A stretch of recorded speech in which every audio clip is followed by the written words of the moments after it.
Hey, what's up? Doug Cunnington here from Niche Site Project. Welcome. I see Frank, which is a little tough to pronounce with the N, C, and K all together. Hopefully everyone can see me okay. It looks like we got a handful of folks on. I'm not sure how big of a crowd we're going to have today, but let me know if it's your first time attending a webinar with me here, and let me know where you're from. So we'll get started in a few minutes. It usually takes people a few minutes to get on here. And I may as well turn off the slide presentation so I can have my, my video larger here. Cool. All right, I think I can do this. Yeah, sort of. There we go. All right, cool. So we are going to go over techniques to help conversions, increase revenue, and that sort of thing for Amazon affiliate sites specifically. That's where most of the examples are from today. However, the idea should transfer over to other like affiliate type programs and, really almost any kind of copywriting. So we will focus on Amazon affiliate sites, and hopefully everyone can hear me. I don't have a great way to test that. So in the chat, just let me know, Frank, let me know if you can hear me. Just say, yeah, I can hear you. Everything's cool. Normally, if people can't hear me, I'll get messages like, I can't hear you or something like that. So thanks again, everyone, for joining. If you're just hopping on, I'm Doug Cunnington from Niche Site Project. Matt is telling me you could hear. Ronan says you could hear. Awesome. Always a good sign. We got Paul on. We have Shant Anu. And Sam as well. Okay, cool, everybody. Thanks for letting me know you can hear me. Hopefully we'll be able to get rolling here in a second. And great. Yeah, everything works fine. There's a bit of a glare from the lighting is good. It's good to have light, but quite a glare here. But I'm going to go off the screen here in a second and show the slide presentation, so it shouldn't be as bright. I am fighting a cold, so I probably should move closer to the microphone and not talk so loud. I have another live stream today. So by the way, if you really like to listen to me talk, I'm doing a live stream with my friend Alex at WP Eagle later today. If you're catching this in the replay later, you can still go watch the live stream that I'm going to do with Alex. That will be in about 3 hours from now, I believe. So we're just going to do Q&A. Alex is a WordPress developer and just very knowledgeable person on WordPress and internet marketing. And he's a good guy. So we're working together on a couple little things, mainly collaborations on YouTube, like the live stream. So Kat, what's up? Good to have you on. Gollum, I'm doing well, thanks. How are you doing? And Shanatu is asking, where can you sign up for another live stream? So a couple things, go to my YouTube channel. If you just search for like Doug Cunnington in YouTube, you should be able to find me, a bunch of my videos. So subscribe there. I do 2 live streams per week and usually a webinar like this one that you're on. And then for the other live stream today, you can go to WP Eagle again on YouTube, subscribe there, and then, be sure you click the little notification. It's like a little bell, and then you'll get notified in both cases whenever you subscribe for my channel or for Alex's. When new stuff goes out, like live streams, then you'll get a notification. Okay, cool. Like I said, I am fighting a cold, but we're going to get into it today. I'm going to try not to talk as loud as I normally do because I don't have to. The microphone's like right in front of my face. So no need for me to scream. And I do have a cough drop in already, so hopefully that'll keep things good. And then I have some coffee here in my Hoth mug, so that should help too. I have all the tools in place so I don't cough, and then I can always mute it if I have to. just testing it out. The mute works, and that's good to go. Okay, let's get to it. So we're going to do Amazon affiliate stuff today. We're going to talk about improving the conversions for Amazon affiliate sites. So I'm not just going to do the just a list of things. I'm going to show you examples. I think for each of the 17 different conversion improvement techniques that you could use, even if you're doing really well in conversions, I think you'll probably still learn something today in the presentation. So let's get to it. And Shana, to note, it's the Hoth mug is not Alex Becker. That is their own company, the Hoth. So, okay, I'm going to use the slick new interface on Webinar Jam, and boom, it works. That's awesome. Cool. So again, 17 tactics and strategies to basically boost your income for Amazon affiliate sites. Again, I'm Doug Cunnington from Niche Site Project, and I've already done the sound check, so you should be able to hear me, which is great. And just a quick question, who has a full-time job in the house today? So just let me know in the chat if you have a full-time job, or if you're doing like internet marketing full-time. That can count as a full-time job, but obviously a little bit different than a corporate job that a lot of people have. And by the way, if you, for some reason, if you can't hear or the video freezes or something, like refresh your feed, and a lot of times that'll take care of the issue. But do let me know in the chat, even though I actually, while I'm doing the presentation, I don't think I could see the chat so well. So let me know in the chat. I'll click back there every few minutes just to make sure things are okay. Don't want to go off the rails here. So who am I? Doug Cunnington. Like I said, I'm the founder of Niche Site Project. That is my dog and I, although he's died in the last year, sadly. But this was from a couple years ago at the Beartooth Pass. It's near Yellowstone National Park. That place where we're at is like 12,000 feet, which is like 9,000 meters or so, something like that, if I'm doing my math right. So it's pretty high up in the mountains, and it's awesome there. It's only a couple hours from where I live. And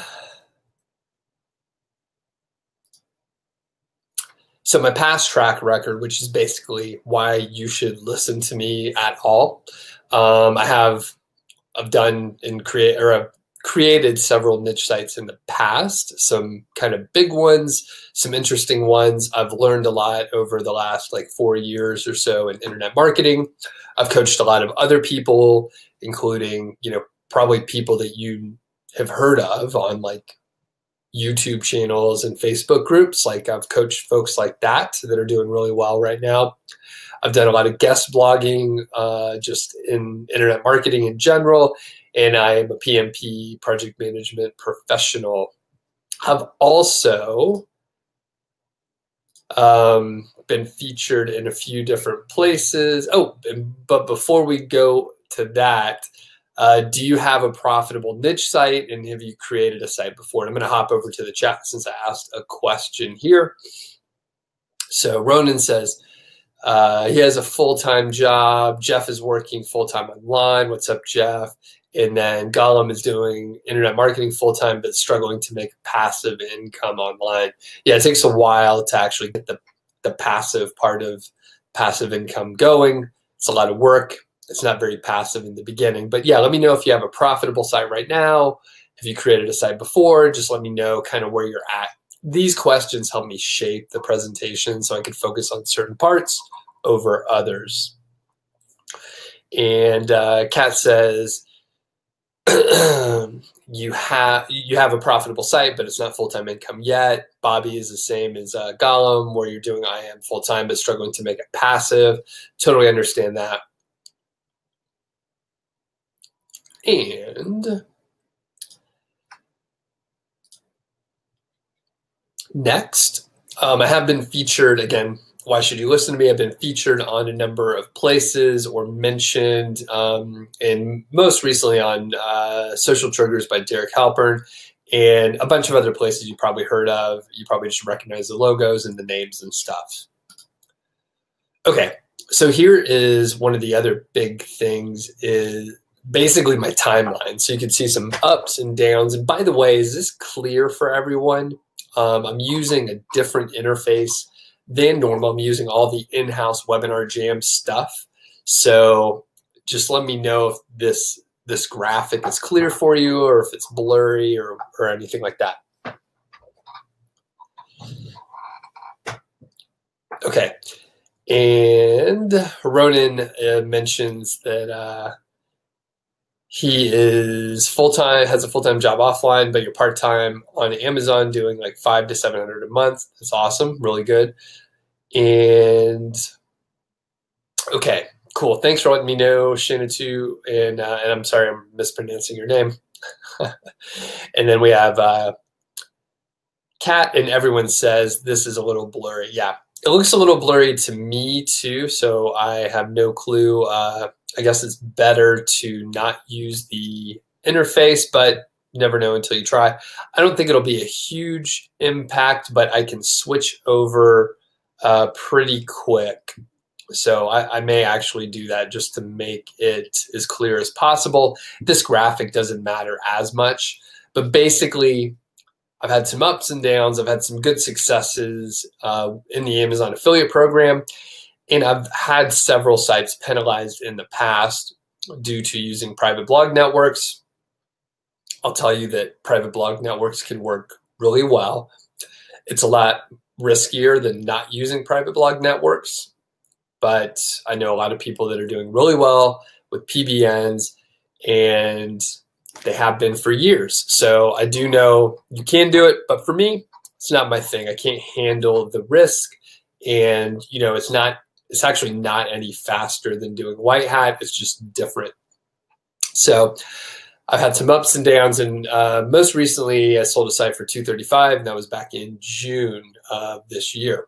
So, okay, I'm going to see, because I actually know that there are a few slides that have graphics because I'm showing examples of certain things. So I'm going to pull the other version of the presentation that I have. So give me 1 second and I should be able to do that really quickly. Boom, this one. Okay, thanks everyone for being patient. I hope you're being patient. I guess I really don't know if you are. I have no way to actually know that, but I just know that you're sticking around, and that's a good thing. Okay, so I'm going to get rid of this presentation here, and I'm going to share the other screen that'll be much better. And thanks, Paul and Kat, for letting me know about the poor resolution. Always a bummer. Yeah, I'm working on sharing the screen with you. Okay, very slowly, we're making progress here. That's all we could ask for. Okay, boom, there we go. And now all I have to do is get to the slide. Okay, is that more clear, everyone? Is that a little bit better than it was before? I hope so, because not much else I can do. All right. It was worth a try. I don't know if it was on the Webinar Jam side or just the images. Okay, cool. This is way clearer. Awesome. Thanks, Kat.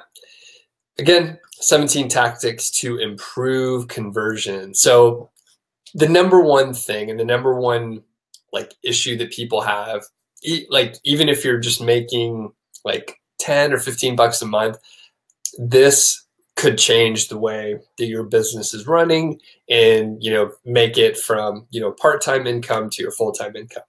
So you need to get the right kind of traffic with buyers' keywords. And by the way, there are 17 of these things that we're going to go through. So it's going to move fast. Okay, we don't have much time to go through it, and I want to leave time for questions at the end. So get the right kind of traffic with buyers' keywords. And basically that means people that are going to buy in the near future, like in the next 24 hours. So you have to find keywords that those sort of people are searching for. So here are great ones like product name and then the review, the best and then the product name. What kind of product name should I get?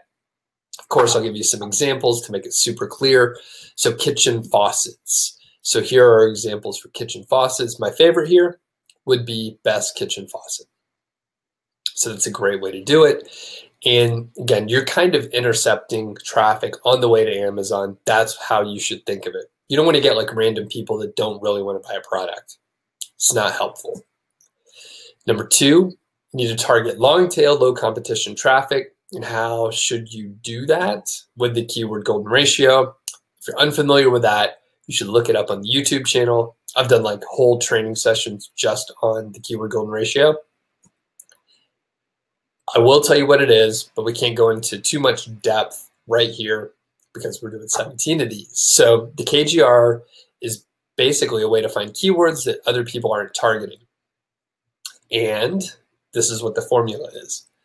The number of all entitled results divided by local monthly searches, where the LMS, local monthly searches, is less than 250.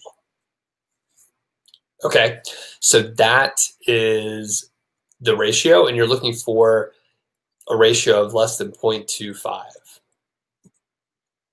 So to find the all in title, all you have to do is use that advanced Google search character command there, all in title, and then type in the search phrase with no quotes. Don't use quotes. Next, number 3 is to use International Amazon Associates Program. So there's about 7 of them. There could be like 1 to 2 more at this time, but there's about 7 of them where it's pretty easy to, create an account. There are a few others, I think up to 7 others, where it's more difficult. Like you have to have a bank account in that country. Like I know the Indian version, and I can't remember the others. There are a couple others where you have to create a bank account. You have to have an address in that country, so it's more difficult. For me, I just focus on the English-speaking traffic, so the UK, US, Canada. So it's pretty easy to check your traffic stats and figure out like, hey, where should is it even worth it, right? So for one of my sites, like 99% of the traffic is from the US, and it doesn't even make sense for me to bother with anything else. There's minimum thresholds for payout period or for the payout amounts. So really, if you don't get much traffic, don't worry about it. And the other thing is your conversion rate is probably going to be like a tad lower, but in this case, right, the UK and Canada, there is, approximately 13% of the traffic is coming from that area. And when we look at the amount of traffic here, 27%, that is roughly like 48%. So if you added the UK, Canada, potentially you could be adding like 48% like additional revenue. So of course, it's not going to convert quite as well. So maybe it's only 35 or 40%, but obviously that is a significant amount and you should probably go after it. But you do have to take a look at your own traffic and make a call whether it's worthwhile or not. For the UK and Canada, you can use the tool from Amazon called OneLink. And number 4, call to action above the fold. So a lot of people don't do this, and I don't know why, but when we look at basically the best in the business for affiliate marketing, like the Wirecutter, you can see that there is an early call to action here in the first paragraph, which is what I recommend. You should get those calls to action out there early because it gives people a chance that are in a hurry to go ahead, check out the item. So this is the best action camera. And by the way, they use, the best action camera, that's a buyer's keyword in the title, and then they use it again in the first paragraph. So just a little side note, they're doing some great on-page SEO. So early call to action, don't be afraid to put it in the first few sentences. And next, you should test different types of calls to action. So for example, this is, again, same post over there on the Wirecutter. They have an image. That's an affiliate link. They have a button. That's an affiliate link too. And they have this text here. That's an affiliate link also. So no matter what kind of user it is, they're going to have like a mechanism to get over to Amazon, whatever they happen to be clicking on. Buttons can really draw certain people in. Other people hover over images and then they'll notice that that is a link. They'll click on that to see what happens. And of course, the classic text link, that's kind of what I like. I'll talk about it later, but the classic text link, that is a color that we know that's a link on this page. If you're on a mobile device, you may not know that this image here is an affiliate link. You may not know it's a link at all, but we do know that text in that color for this site is a link. Number 6, use text links throughout the content. So like I said, this is kind of my favorite, converts really well for me, just a solid call to action. Or in this case, the Wirecutter just lists the product name and other product names, and those are affiliate links within the text. And just about every time they mention a product, they make it a link. Not always. You can see Hero 4 mentioned right here where I'm holding the cursor. That's an old device. You're not going to link to that. But in general, they're talking about the devices that they're reviewing on that review. They will use affiliate links. There's usually about one link per page. There's always, like, if you're scrolling down, there's normally some way for you to click over to Amazon with an affiliate link in a view. And for me, like I said, I primarily use affiliate links. I don't really use buttons. I just don't do it. So number 7, use comparison tables. By the way, I usually just build my comparison tables from scratch using an HTML generator. It's fast. I don't have to have a plugin. I hate plugins. I don't like having to work with the horrible interfaces for tables, like table plugins. For a while, I used TablePress and other things, but just a pain in the butt. And you're only building the table like one time. So to take 5 or 6 minutes to build a table, it's not much. Like, I could afford that. And for me, an HTML generator is faster to use, and it's easier to format than any of the solutions I've seen out there. Okay. So you can put a lot of different stuff in tables. People often ask me, what should I put in the table? Well, you don't have to make it up yourself, right? Go over to Amazon, check out the products that you're reviewing, and see what they include. Turns out Amazon does a whole lot of testing. They know the products really well, and they know what the users like. So you can go see what they have. So again, we're sticking with action cameras, and you don't have to include all this data. That's a lot of data. You shouldn't copy the table exactly either, but it'll give you an idea on the kind of information that people deem important, and then you can get some ideas to start from. So again, you don't want to copy things exactly. You wouldn't want to take this graphic here and paste it on your site. That's, you're running into copyright issues. You didn't create it, and you can't really do that. It would violate the terms of service. Amazon wouldn't like it much. But if you use it as inspiration, hey, that's great. And if you say, take the information you have here and then get further information from the manufacturer site, Well, you can create a table that adds more value than the one here on Amazon, or maybe you consolidate information from different manufacturers where you're putting together content that no one else has, no one else on the internet has done. I've done that before, and it works well. It really helps a lot, because if you're putting together unique content that adds value, that's exactly what Google wants. Okay. By the way, I see Shantanal Morgan asked a question. Feel free to ask questions as we go. I'll hold them till the end. If you have the ability to mark them as a question, please do so. Sorry, you do have the ability to mark them as a question. It does help if you mark them as a question. It helps me find them later. So I'll go ahead and I highlighted that one for you. But if people ask questions in the future, it's helpful for me to see those. Okay. Number 8, recommend related products. So this is a great way to just get more items in the cart. If people are researching an item maybe that they already purchased, then maybe, because I've done that before.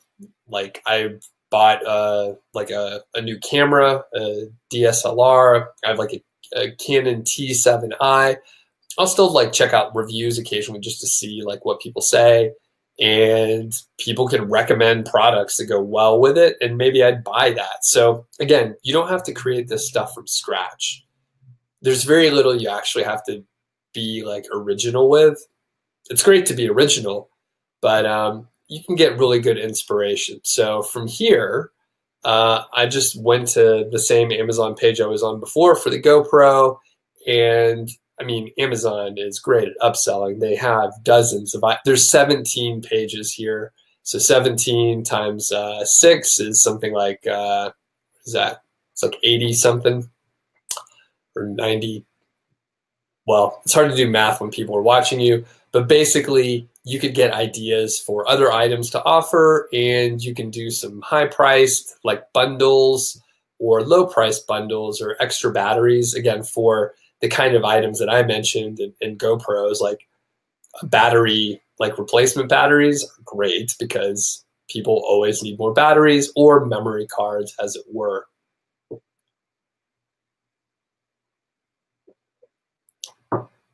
A quick note about tables, Tao. What's up? Good to have you on. Tao says, I have found that tables work well for technology type products as opposed to shoes, which don't have much variation or too many different variations between brands. Great point. Yeah. At that point, you can use a bulleted list to list out, say, like the weight of the shoe, like the material of the sole. And actually, I think one of our examples coming up goes into a little more depth, but yeah, if you're dealing with like a commodity, then there's not much to do. But as say like shoes get more expensive as they have more features, of course, then you have more, there's more technology in the shoes that you could explain. But overall, like tables are a nice way to present data in a small amount of space. Number 9, use high quality headers. So here is something from Baby Gear Lab. So it's a diaper bag, and a couple things about this image. It's big, and I made it small so we could see it here, but it's generally a large image. It's also not an image from the manufacturer that has like models around or things that look like a studio. They're out in the woods. I don't know where they're at, but there's a lot of greenery, there's moss around there, and it's like showing you that you could really use the bag. That's a good thing to do because it looks authentic, number one, and it also like proves that they've gone out and tested the bag. So we don't always have the ability to do that, but you can, go try to find images on like Creative Commons. You can find other images by like photographers or other, potentially manufacturers. You can ask permission to use those images. So you do have to get written permission. You can't use any old image, but I go to Creative Commons a lot. can't always get a picture of the product, but you should be able to find something in the right theme. So I do say to use high quality header images. I have been told by some conversion experts that that's a really good way to add credibility to your site. However, I don't always do that. A lot of times I'll just use a smaller image and then use, bigger, not header images, but I'll use high quality images later in the post. So it's totally up to you. There's not a, one size fits all for the image situation here. Next, number 10, don't offer too many choices. So basically, like if you go, I'm trying to think of a good example, but if you go to, say, Amazon and you look for like a wireless mouse, for example, you're going to find like hundreds of different options. You're not going to know which one to pick, and there's going to be a lot of versions, a lot of products out there that are so close in like specs and visually how they look that it's really hard to choose. And that's one of the reasons Amazon affiliate sites work. It's like a curated set of products. The thing is, you don't want to give someone too many choices on your site. I know we think, hey, I want to, meet the needs of any visitor that comes to my site. But if you try and do that, you're just going to like water down your content. And one of the things that may happen is you're going to have too many choices. So number 10, don't offer too many choices. We're going to look at, two examples. Again, we're at the diaper bags for Baby Gear Lab. They review several items here, but they only give you 5 in one view.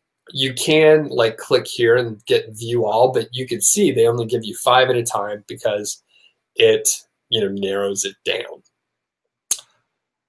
They don't want to overwhelm you with choices. And by the way, their tables are big. There's a lot of content on it. So if they had all the information right there, it's just a lot to sort through. Another example is the wire cutter again. This is like projectors, like home projectors. They normally, it depends on the product and what's available and stuff, but some of them, like the action cameras, will only offer 3. And in this case, they have 4 or 5. There's a couple models that they mention that they didn't do full reviews, but they explain why. The thing is, they do 4 because that gives you, some set of like products to choose from, but not too many. You don't want to overwhelm. Shana to New asks, is 10 a sweet spot for choices? I don't think so. I think that's too many. Okay, and then next, 11, provide accurate reviews. So here's what I see a lot, especially if you're getting your content written by, a writer out there and you're not doing it yourself. Let's say you ask for like 5 different products to be reviewed. Let's say you give them the list of products also, and then you get back a review and it says, each of these 5 products is awesome. They're great. I love using them. And it just doesn't seem authentic because the problem is not all products are great to use. Some of them are cheap and some of them suck. So the thing is, if you provide like an authentic review for the products, you're going to have more credibility. The site will seem more authentic and people are more likely to believe what you're writing, maybe even visit your site sometime again in the future. So what I find, let's assume like 5 products in a review. I usually will pick like 3 really good ones and then 2 sort of like not as good ones. The easiest way to find the not as good options is to just find cheaper items because usually cheaper stuff is not as good. That's just the way it works, right? Like if you buy a wireless mouse from like Apple versus a third-party vendor, like the Apple one is going to cost like $75, which is a little high. I have one of those, and like it's expensive, but it's built to last versus like a really cheap one that's more plastic. I mean, there's metal on this thing, right? Like this thing is mostly metal, there's some plastic, but it's built well. If you get a cheap mouse, it's not going to last as long. It's going to feel cheaper and stuff like that. So basically, if you provide accurate reviews and say, hey, this mouse is a good value, it's like 1/8 of the cost of the Apple version, but it feels a little cheap, feels a little flimsy. I think it probably won't last as long if you're hard on your mouse. Stuff like that. It's authentic, it's real, and it makes sense. If you say, this $10 mouse is super awesome, it works just as well, and it doesn't really, then it's not as believable. Everything on your page, on your site in general, is then called into question. So provide accurate reviews. 12, include videos of products. So this is awesome for two reasons. One, it can keep people on your page longer, which is a good thing. It's a good sign to Google. Actually, there's three things. So it's a good sign to Google. People will stay on your page longer. 3, it probably will give them good information, because seeing a video, especially if it's like a thorough review, then they'll get great information out of it. And then the third is, you should get a relevant video. You can't just put any old video up. But if you have a relevant video, it does give Google the right signal that the topic of your page is around the topic of the video, and that's a good thing as far as relevancy goes. And by the way, you can basically use almost all videos on YouTube if they have the share button enabled, which most of them do. Videos by default are enabled for sharing. You have to do it, you have to turn it off manually. So all you have to do is grab the link, and then you can embed the video in your WordPress installation or wherever you're posting. Most people do use WordPress though. And 13, you can link to Amazon review pages. So these are the user reviews. Now, you can't copy the reviews from Amazon, but you can send people to those pages. And this is one of the best calls to action that you can use. Click here to see owner reviews on Amazon. So very simple. And one of the highest value things that Amazon has is the reviews. At least it used to be. I will complain just for a second on a tangent. With all the FBA and people developing their own products and stuff and branding their own products, there's a lot of fake reviews out there, which is frustrating. So I don't even know which reviews to believe anymore. So they're kind of losing their power. And even just purchasing, I bought like a microphone and a couple other items for my camera that I was talking about before. And like I said, I don't know which reviews to believe, which ones are fake, which ones are like family members and stuff. I know Amazon tried to clean this up in the last year or so, but I still see a lot of garbage reviews out there. So anyway, that said, I'm just really particular about that because I know the sort of black market of reviews out there, but in most cases, people want to see the reviews. Okay.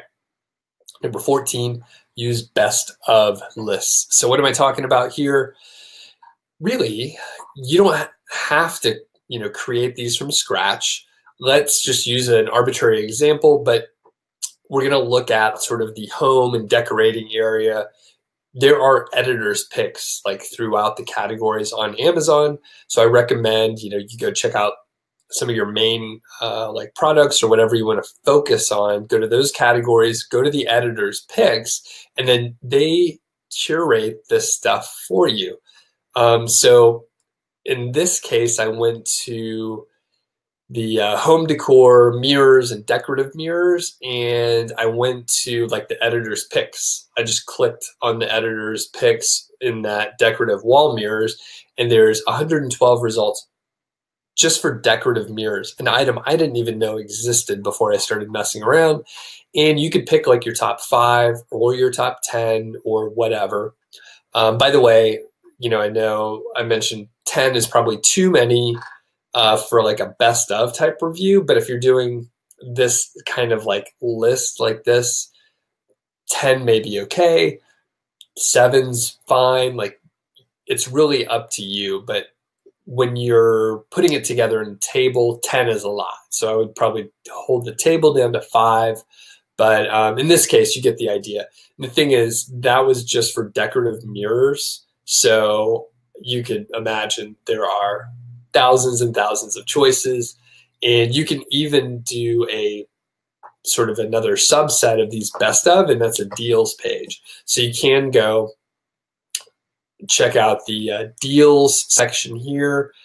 Amazon changes the view often. I'm sure they're testing stuff, but usually it's in this department section, this dark bar here, and you can see like today's deals, and you'll see more discounts, and it can be sorted by department or a lot of other ways too, but department is a great way to look at it. And for this, I looked at DIY and tools category, and that is just one category. There are 252 items in this one, and I could sort it by price. Maybe I want to find stuff that's in the $50 to $100 range, because let's say the retail season's rolling around and I want to sort of boost my revenue per product. So I want to sort of just promote on a deals page that I create on my site, just promote stuff that is between $50 and $100. And then at that point, you can just pick, whatever you want. You can target it for, best gifts for dads during Christmas, something like that. And then you can, create that page, find your list. You can make it really narrow depending on whatever your niche is, right? So you just have to think about your category, go look around at the deals. And by the way, during like the retail season, there are additional deals. I'm sure a lot of people know that, but you'll often find other links. So not just today's deals, but you'll see like Black Friday deals, Cyber Monday deals, retail season deals, and so on. So you can really take advantage of this during the retail season and stuff like, Amazon Prime Day. Number 16, conduct A/B testing using a dedicated tool. So this is pretty advanced, and back in the day, it used to be quite expensive to use a tool like Visual Website Optimizer. Like, to get real data, you would have to spend like multiple $100s per month. And I mean, it's really built for sites to get a lot of traffic and to, make a lot of money. It's basically for enterprise type situations. However, if you have a big enough site, it does make sense to do some A/B testing. Nowadays, there's a tool in Google for free that allows you to do A/B testing, and it's really awesome. It's called, I think it's just Optimize. It's like the Optimize tool in Google Analytics. I've played with it a little bit, and it's really, really cool to use. I mean, you basically you can edit a page. You have to install a little snippet of code on your site, but then after that, you can like click on an element like the title and change the title. See what happens. You can say add a button in instead of a text call to action. So the things that I mentioned before, you could A/B test whether a text call to action works better. You can check to see if an image works better than the text. You can do whatever you want. So at this point, it's within anyone's reach. If you have Google Analytics running, you can set up an optimized test. It should only take you like 10 minutes. It's kind of crazy. And it doesn't cost like hundreds or thousands of dollars a month anymore. It's just free. So it's very interesting. And I haven't done a video on this yet, but I should soon. I recorded a couple little demos, but I haven't edited them or pushed through yet. Number 17. This is our last one, and go ahead and start typing in your questions now if you have them. We covered a lot of material today, so you can ask whatever questions you want. And by the way, don't forget, tomorrow I'm doing a Q&A just on my channel, same time as we started today. Answer whatever questions. I'll usually stick on for like an hour, hour and a half if people are around. And I am doing a Q&A in like 2 hours and 15 minutes. Man, it's coming up fast. Still got to go to the gym too. So Be sure to check out Alex's channel, my friend Alex over at WP Eagle. Okay, so number 17 is to increase trust and credibility with your about page. So I did send out some information about pages earlier this week. If you haven't seen that, go to my YouTube channel. You'll see recent videos, and I talk about pages. So you can increase your trust and credibility with the about page. Now, I do know that many users don't go to the about page, but the ones that do, they actually care and they're trying to find out more about you. So if you have a terrible about page, it doesn't build credibility. But it only takes, 15, 30 minutes to write an about page that's a few hundred words long, and it's great to add an image on there. It's great to tell a little bit of your story. It can be a fake persona, but if you explain a little bit why you created the site, the goals of the site or the persona, then that adds credibility, and it's a great thing to do. Okay, Q&A. Let's get to it. All right. And Jeannie, what's up? I see your question there. So I think, all right. So I think I have a link that can get you the complete list. I'll have to check, but I think I could paste it in here for you. Okay. Actually, I'll take a quick look while I'm waiting for other questions. And by the way, go ahead and type in your questions here.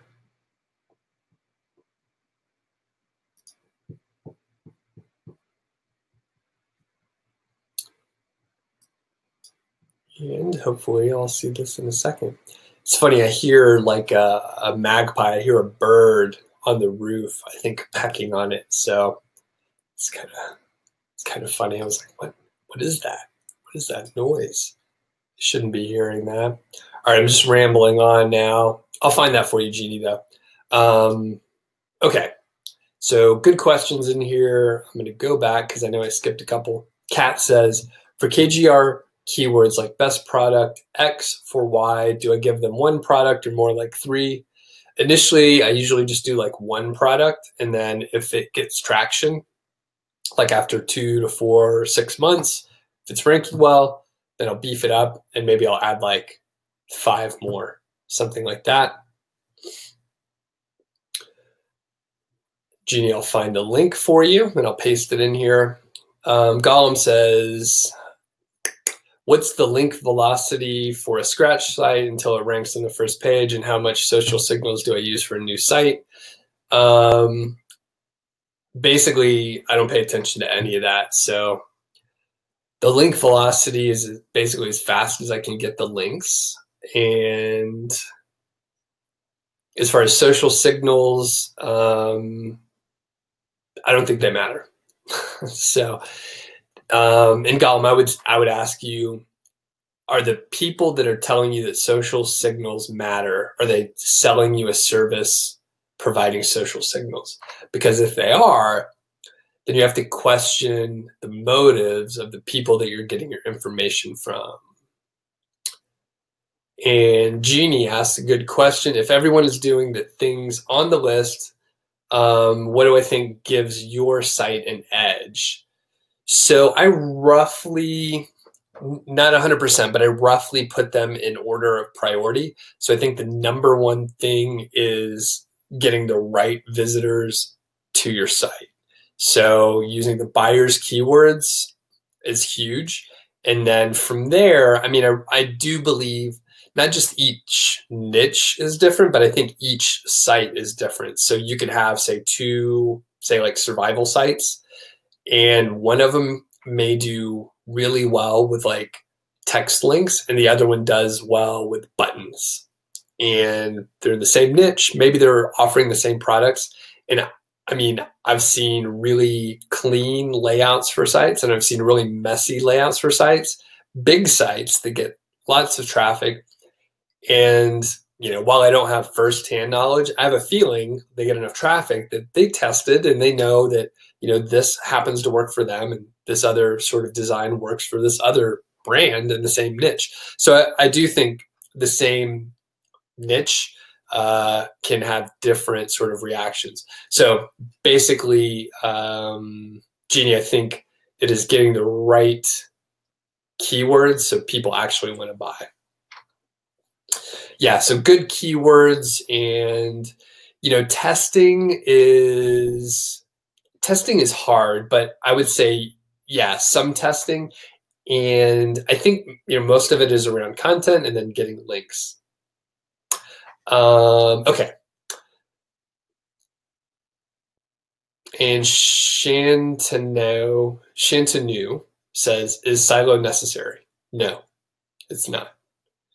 Gollum says, how the sites with a few hundred words rank on the first page, even in the first spots in competitive niches. So how do sites rank when they don't have a lot of content? So it's probably a couple things. They probably have a lot of backlinks. So that's probably the number one thing. You will see, big sites, big sort of authoritative sites rank for stuff, and they don't have much content. So, and it's really about the number of backlinks they have. That is the primary reason. Backlinks mean a lot. Drifter says, wouldn't getting link velocity as fast as you can risk a sandbox? I don't know, man. Basically, if you're getting like just shitty links, then yeah, that could be a problem. But if you're getting good links, it kind of takes a long time. So I don't think you can get, I challenge you to get as many like guest post links as you can. It's way longer than you think it is. Unless, I'm assuming you haven't done it, but basically you can get a lot of links. So I do know of specific examples where people get, 40, 50 links in a month. It's okay. That's all right to do. If you're getting bad links, those are the ones you could get fast. And yeah, you're risking yourself in multiple ways at that point.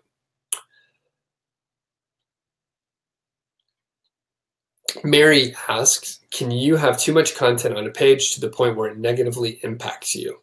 Not that I know of, not directly. So I do know that, if you have too much content on the page where people can't find what they're looking for, it could have an indirect impact in that people are like bouncing from your page, or they're not able to find it, and then they basically scroll down and then leave. So I guess I'm saying the same thing. They're bouncing from your page.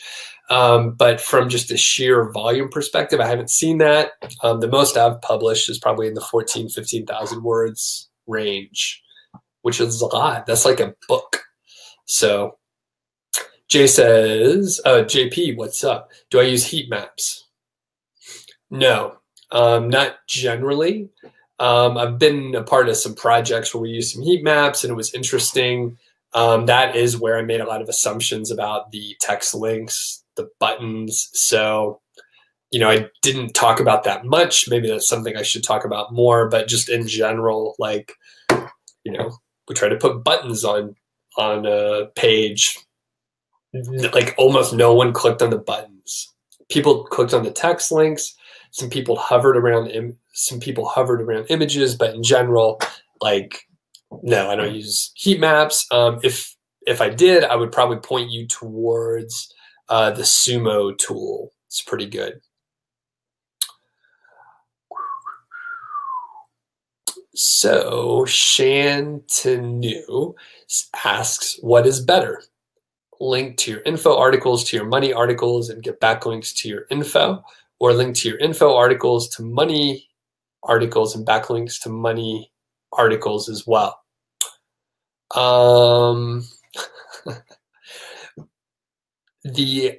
Okay, so you're asking me of those two.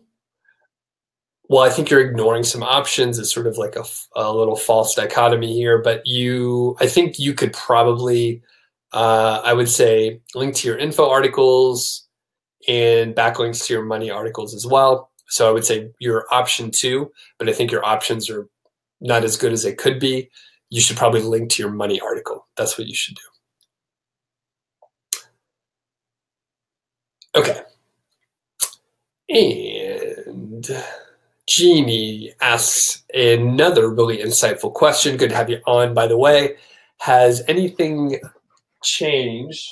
Sorry, I kicked over my water bottle. Has anything changed for my hope of the future when there are sites like bestproducts.com, which have millions of dollars in the Hearst empire and links behind them, and they're now competing for our same keywords?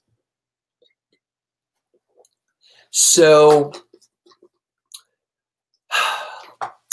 a little bit, things are constantly shifting. I got started in affiliate marketing a little over 4 years ago. And at that point, there's like ups and downs. So at the point where I joined, private blog networks were big, and they were, used by prominent people. When you look back at my like mentors from afar, like Spencer Hawes and Pat Flynn, like they were doing all sorts of crazy gray hat stuff like 5, 6, 7 years ago, because that's what worked, and they were able to get away with it. But when you look at especially like Pat Flynn, who's like straight white hat, he's a like basically a philanthropist at this point. He's making lots of money, has a huge brand, making millions of dollars a year. Like he started doing like niche sites and gray hat stuff. So it's really shifted from then, just in general. And there was, some Google updates, things shifted. Things are still shifting. Just recently, of course, this year, Amazon changed the affiliate program and the commission payout, so a lot of people, especially the people that were making a lot of money, they got hit the worst because in general, it was a reduction.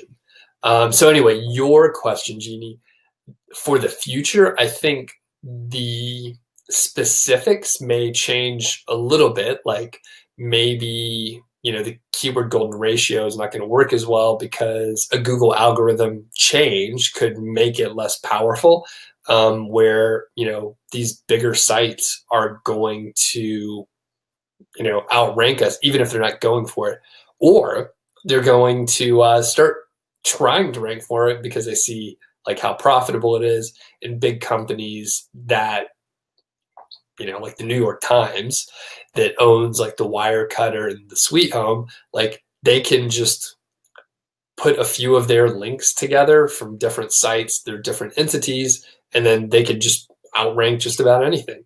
So the point is, the specifics may change, but the skills that we're developing are transferable. So, I know, Jeannie, you could do really good copywriting. You have a lot of other skills. So, for that, you could transfer this to a lot of different areas because you understand the digital marketing portion of it. And I believe that will hold true. Things will shift.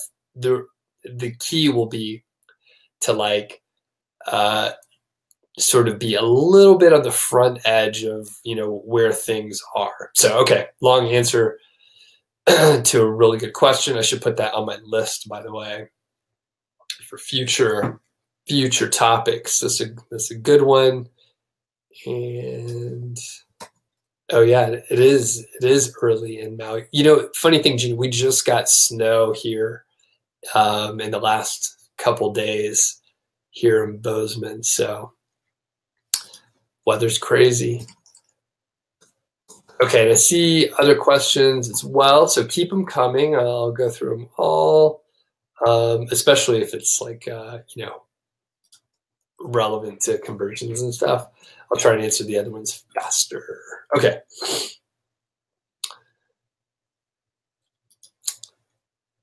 Okay, and then Shantanow. Can I give a webinar about competition analysis, what we need to do to outrank? Sure. I'll look into that. I'm not excited about giving one about that, but basically, usually you just need more links. Just for the outrank portion, usually you need more links. I'm assuming your on page is solid. If it is, then you need more links. So generally, you need more links than you think. So however many you think you need, add like 50%, and that's probably closer to the real number. As far as competition analysis, I'm not sure if I've given one before, but like I said, that's something I could look into. That's a good idea. JP is saying, you read an article about the importance of content auditing. It seems to actually help to remove content that's not bringing in any traffic if you have hundreds or thousands. Yep, I've seen that. There's actually a smart passive income podcast, and I think post of how can you stop the Google dance because keywords keep going up and down often.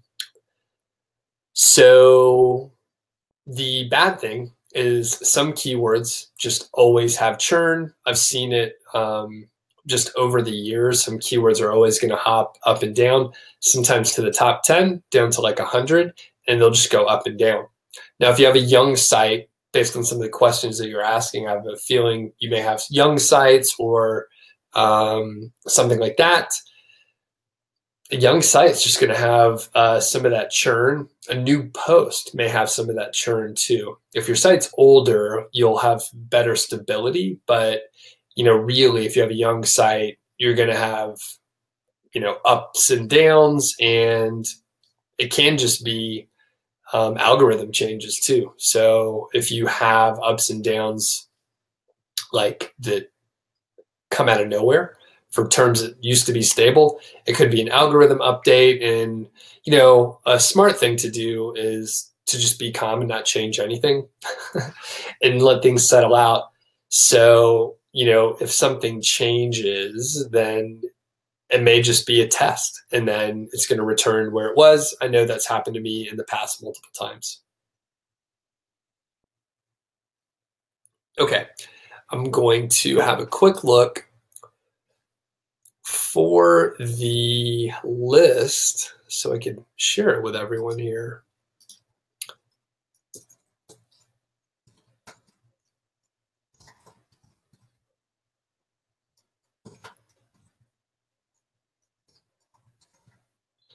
Any other questions, be sure to type them in the chat now. We're going to wrap it up here in a second. And I know I have this somewhere.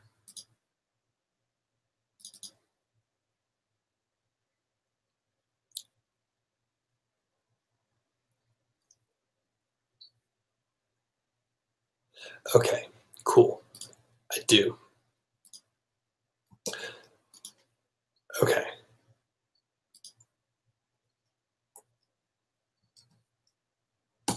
Okay, Jeannie, there is the link. It's a Google Doc. And originally, a lot of this content, I pulled it together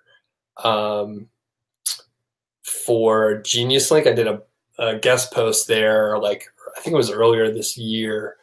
But basically, the checklist is what I sent you. And then you can refer to, you'll probably understand what each of the things mean. Okay.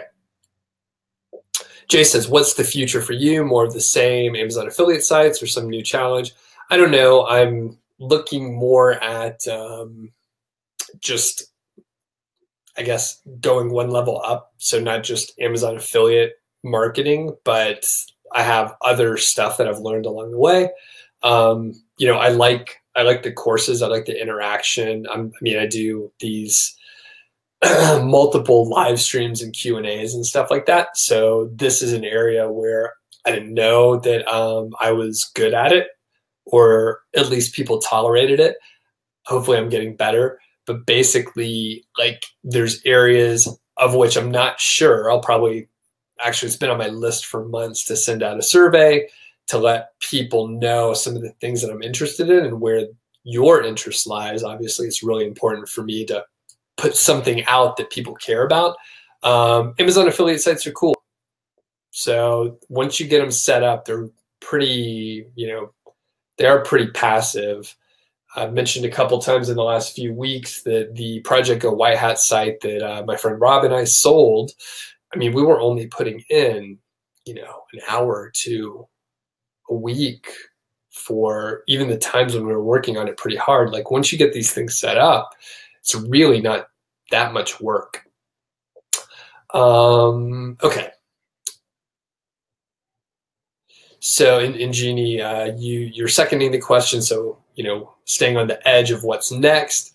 So that is, I think people probably know if you've watched this a few times or watched me a few times, I'm putting more into YouTube. So it's a whole different set of people, right? So it's, people that haven't heard of me at all. Maybe I don't know much about Amazon affiliate sites at all.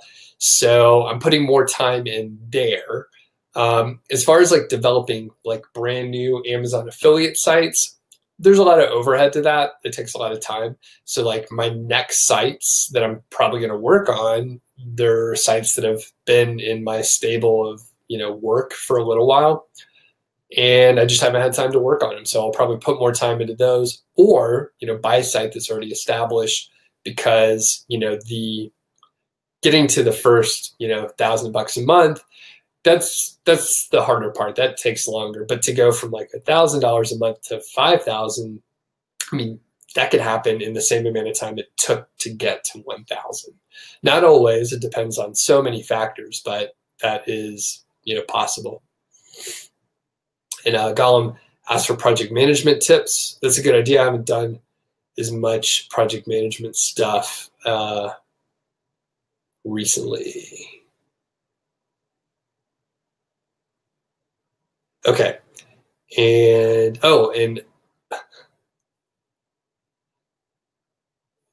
I see I'm given the pronunciation. The pronunciation of the name is in funny way. Big. Yeah. Okay. Sorry. That was hard to read.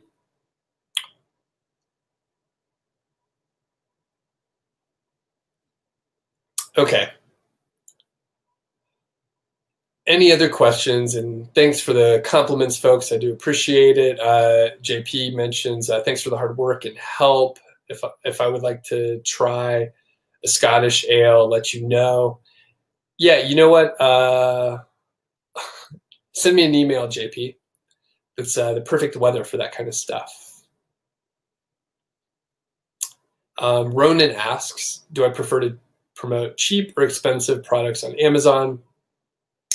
Both, usually both. Even with the commission rate change, there's a lot of keywords out there that people ignore because they're cheap items. And I just want traffic on my site. Of course, expensive items are great. I think the sweet spot is like between $75 and $200, something like that. Maybe 50 to 200, because that is an amount of money that people will spend without thinking too much. If you only have really expensive products that you promote, say like $500, like everything's $500, people don't just drop $500 all the time. That's something you have like a discussion with your friends about the product, about like with your partner. If you're if you have a financial situation where you have to discuss it with someone, then $500 is a lot. People are not going to buy it that often. So a blend, Ronan, is what I look for. Okay, cool. I think the questions have stopped. So don't forget, in like a couple hours, going to be doing a Q&A with Alex from WP Eagle. So tune in there. You can ask more questions there. And anyway, yeah, I'll catch up with everyone later, and we will do another webinar next week. All right. Thanks. See ya.